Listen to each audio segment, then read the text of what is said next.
Presented by DNS Entertainment.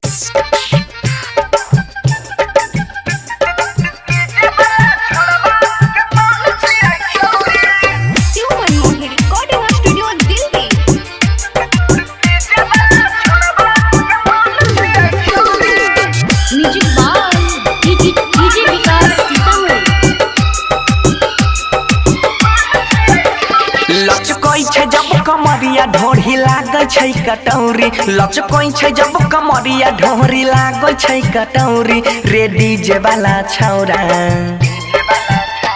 रे DJ वाला छौरा के माल छियै छौरी रे डीजे वाला छौरबा के माल छियै छौरी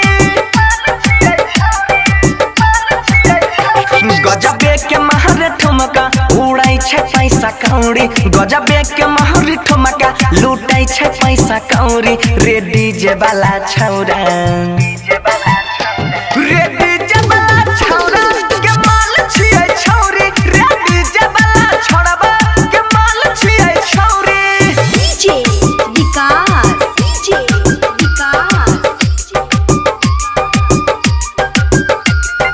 मटियारकला सीतामढ़ी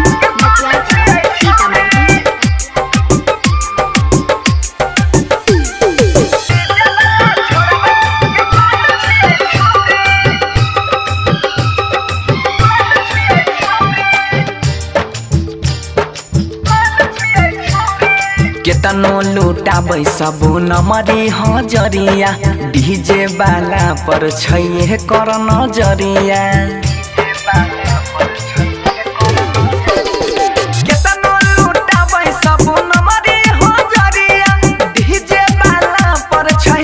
कर नजरिया मारे के मुस्की करै छै बाबा लहौ छुए ना दै छै अपन गोरे गाल हौ चोली छै एकर टाइट जेना छानल कचौरी चोली छै दोनों टाइट जेना छानल कचौरी रे डीजे वाला छौरा रे डीजे वाला छौरा के माल छियै छौरी रे डीजे वाला छौरबा के माल छियै छौरी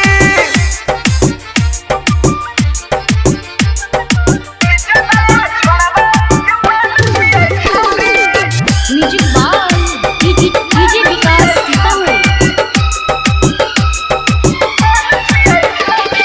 कोइने छै छौरी ई केतना के घायल छनकाई अपन पौआ के पायल ओहर कोइने छै छौरी ई केतना के घायल छनकाई अपन पौआ के पायल मल्लिक राकेश सरवन लिखने छै बतिया नाचै छै बनसी सटाई के छतिया मामला छै कुछ भारी मेटर छै कुछ यौरी मामला छै बहरा भारी मेटर छै कुछ यौरी रे डीजे वाला छौरा